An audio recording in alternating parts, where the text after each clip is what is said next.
વડોદરામાં બેંકના લોકરમાંથી સોનાના દાગીનાની ચોરી થતા ચકચાર મચી ગઈ। બાપોદ વિસ્તારની કોસ્મોસ બેંકના લોકરમાંથી દાગીના ચોરાયાનો આરોપ છે। ફરિયાદીએ લોકરમાંથી દાગીના ચોરીની ફરિયાદ નોંધાવી છે। દીકરીના લગ્ન માટે મૂકેલું 35 તોલા સોનું ચોરાયાનો આરોપ છે। લોકરમાં મૂકેલા દાગીનામાંથી માત્ર સોનાના દાગીના ચોરાયાનો આરોપ લાગ્યો છે। બેંકના સ્ટાફ પર પણ ફરિયાદીએ આકરા પ્રહાર કર્યા છે। તો બેંક મેનેજરે સમગ્ર ઘટનાને ઢાંકવાનો પ્રયાસ કર્યો છે। આ મામલે પોલીસે વધુ કાર્યવાહી હાથ ધરી છે। તો ફરિયાદીનું કહેવું છે કે તેમણે સોના અને ચાંદીના દાગીના બેંકના લોકરમાં મૂક્યા હતા, પરંતુ ફક્ત સોનાના દાગીનાની ચોરી થઈ છે।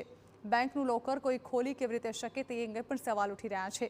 સાથે જ ફરિયાદીનું કહેવું છે કે તેમણે એલ્યુમિનિયમના ડબ્બામાં તાળું મારીને દાગીના મૂક્યા હતા અને તે ડબ્બાનું તાળું પણ તૂટેલું છે। ત્યારે સમગ્ર મામલે બેંકના અધિકારીઓએ મામલો થાળે પાડવાનો પ્રયાસ કર્યો હોવાનું પણ ફરિયાદીએ નિવેદન આપ્યું છે। આ તો અમે લોકર ખોલવા આવ્યા અને લોકર ખોલીને ખોલતામાં જ મારા વાઈફને ડાઉટ ગયો કે એલ્યુમિનિયમની પેટીને તાળું માર્યું તો તાળું ક્યાં ગયું? તાળું ગુમ છે અંદરથી। બેંકની જ બેદરકારી કહેવાય। આ બેદરકારી બેંકની જ કહેવાય। બેંકવાળા કોઈ જવાબ આપતા નથી અને જ્યારે પૂછીએ છીએ ત્યારે એક ભાઈ છે એ એવું કહે છે કે હમ અંદર સમજ લેંગે। આ શબ્દ બેંકના સિનિયર મેનેજરના છે।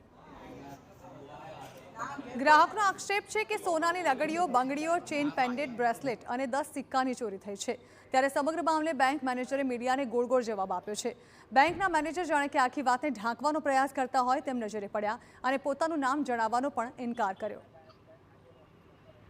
आपको अथॉरिटी से पूछ के ही को जवाब दे सर ये तो आपको पता होगा। लॉकर की चाबी किसी और के पास रहती है क्या? जी नहीं, वो पूरा प्रोसीजर रहता है बैंक का और मैं आपको प्रोसीजर क्या रहता है? प्रोसीजर क्या है? नहीं कुछ भी अभी मैं आपको बता नहीं सकता। प्रोसीजर क्या है? लॉकर खोलने के लिए प्रोसीजर क्या होता है?